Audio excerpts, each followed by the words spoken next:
Hi, ഗോവയുടെ മനോഹര കാഴ്ചകളാണ് ഈ വീഡിയോയിൽ നിങ്ങളിലേക്ക് പങ്കുവെക്കുന്നത്. നമ്മൾ കൊല്ലത്ത് നിന്ന് ഏകദേശം ഒരു 12 മണിക്ക് യാത്ര തിരിച്ചതാണ്. അപ്പോൾ നമ്മൾ മഡ്ഗാവ് റെയിൽവേ സ്റ്റേഷനിലാണ് ഇറങ്ങിയിരിക്കുന്നത്. നമുക്ക് പോകേണ്ടത് വാസ്കോ റെയിൽവേ സ്റ്റേഷനിലേക്കാണ്. നമ്മൾ വാസ്കോ റെയിൽവേ സ്റ്റേഷനിലേക്ക് പോകാനായിട്ട് പ്ലാറ്റ്ഫോം നമ്പർ 2-ൽ വന്ന് നിൽക്കുകയാണ്. നമുക്ക് പോകാനുള്ള ട്രെയിൻ എത്തിയിട്ടുണ്ടെങ്കിൽ നമുക്ക് ട്രെയിനുള്ളിലേക്ക് കയറാം. നമ്മളങ്ങനെ മഡ്ഗാവിൽ നിന്നും വാസ്കോ ട്രെയിനിൽ യാത്ര തുടങ്ങിയിരിക്കുകയാണ്. ഏകദേശം ഒരു അരമണിക്കൂറിനകത്ത് തന്നെ നമ്മൾ വാസ്കോ ഡ ഗാമ റെയിൽവേ സ്റ്റേഷനിൽ എത്തും. അപ്പോൾ തുടർന്ന് അവിടുത്തെ കാഴ്ചകളൊക്കെയാണ് ഒരുപാട് വിശേഷങ്ങൾ പങ്കുവെക്കാനായിട്ടുണ്ട്. കാരണം ക്രിസ്മസ് ദിവസമാണ് നമ്മൾ എത്തിയിരിക്കുന്നത്. സമയം ഇപ്പോൾ ഏകദേശം ഒരു 6:30 നേരം വെളുത്ത് വരുന്നേ ഉള്ളൂ. ക്രിസ്മസിൻ്റെ തലേ ദിവസമായതുകൊണ്ട് വലിയ ആഘോഷങ്ങളൊക്കെ ആയിരുന്നു ഗോവയിൽ. അതുകൊണ്ട് മിക്ക സ്ഥലങ്ങളിലും നക്ഷത്രങ്ങളും അതുപോലെ തന്നെ ദീപാലങ്കാരങ്ങളും എല്ലാം കാണാൻ കഴിയും. ഒരുപാട് റെസ്റ്റോറൻറ്റുകളും ഒക്കെ ഉണ്ട്. ഇപ്പം ഏകദേശം നമ്മൾ ഒരു 2 സ്റ്റോപ്പ് കഴിഞ്ഞതേ ഉള്ളൂ. ഇനി ഏകദേശം ഒരു 3 സ്റ്റോപ്പും കൂടി ഉണ്ട്. അതോടെ കഴിഞ്ഞിട്ടാണ് ഈ വാസ്കോ ഡ ഗാമ റെയിൽവേ സ്റ്റേഷൻ എത്തുന്നത്.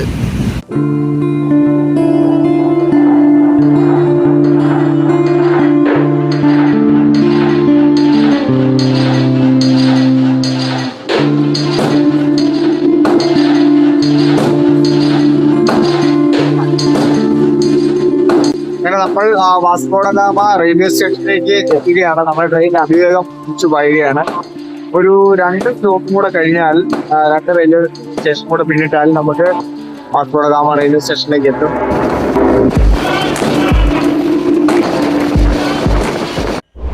അങ്ങനെ നമ്മൾ വാസ്കോ ഡ ഗാമ റെയിൽവേ സ്റ്റേഷനിൽ വന്നിറങ്ങി.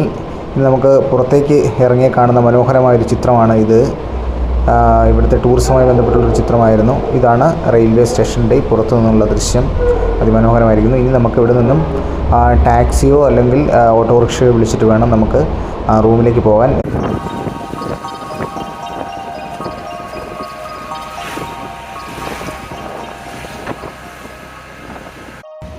നമസ്കാരം. അങ്ങനെ നമ്മൾ റൂമിൽ നിന്ന് ഫ്രഷായി പുറത്തേക്ക് ഇറങ്ങി. ഇനി ഗോവയുടെ കാഴ്ചകൾ നിങ്ങളിലേക്ക് എത്തിക്കാൻ ഉള്ള വലിയൊരു ശ്രമത്തിലാണ് ഞാൻ.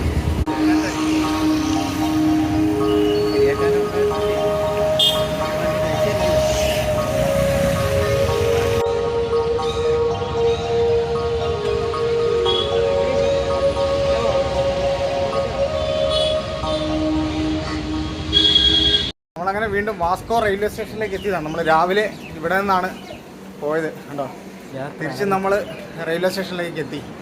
കാരണം ഇതിനൊരു കാര്യമുണ്ട് ഇവിടെ പെട്ടെന്ന് വരാനുള്ള കാരണം. ഈ റെയിൽവേ സ്റ്റേഷന് തൊട്ടടുത്തായിട്ട് തന്നെയാണ് ബീച്ചുള്ളത്. അപ്പോൾ നമ്മൾ വാസ്കോയിലെ ഏറ്റവും പ്രധാനപ്പെട്ട ഒരു ബീച്ചിലേക്കാണ് ആദ്യം തന്നെ നമ്മൾ പോകുന്നത്. അപ്പോൾ നമുക്ക് നേരെ ബീച്ചിലേക്ക് തന്നെ പോകാം.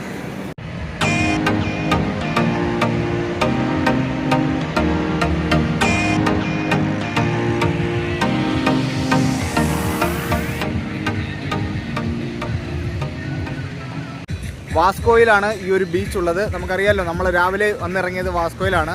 അതിനുശേഷം നമ്മൾ എത്തിയത് ഈ ബൈന ബീച്ചിലാണ്. ബൈന ബീച്ചിലാണ് ഏറ്റവും കൂടുതൽ ബോട്ടിങ്ങും ഒക്കെ നടക്കുന്നത്. നമുക്ക് പിന്നിൽ കാണാൻ കഴിയും. അപ്പോൾ നമുക്കിതിൻ്റെ കൂടുതൽ ദൃശ്യങ്ങൾ കാണാം. ഇപ്പോൾ ശൈത്യകാലമാണ്. വിദേശ വിനോദസഞ്ചാരികൾ കൂടുതലായും ഗോവയിലേക്ക് ഒഴുകിയെത്തുന്ന സമയമാണിത്. യൂറോപ്പിൽ നിന്നാണ് അധികവും ആളുകൾ എത്തുന്നത്. ചെറുതും വലുതുമായി 30-ൽ പരം ബീച്ചുകളാണ് സൗത്ത് ഗോവയിലുള്ളത്. വാട്ടർ സ്പോർട്സിന് പേരുകേട്ട ഇടമാണ് ഗോവൻ തീരങ്ങൾ. വാസ്കോ ഡ ഗാമ ടൂറിസം ഭൂപടത്തിൽ പാറക്കെട്ടുകൾ നിറഞ്ഞ ബീച്ചെന്നാണ് ബൈന ബീച്ചിനെ വിശേഷിപ്പിക്കപ്പെടുന്നത്. അടുത്ത സമയത്താണ് ബൈന ബീച്ചിൽ ജനശ്രദ്ധ ആകർഷിച്ചതും. ഇതോടെ സാഹസിക വിനോദസഞ്ചാരികളും ഇവിടേക്ക് ഒഴുകിയെത്തുന്നു.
വളരെ ശാന്തസുന്ദരമായ സ്ഥലമാണ് ബൈന ബീച്ച്.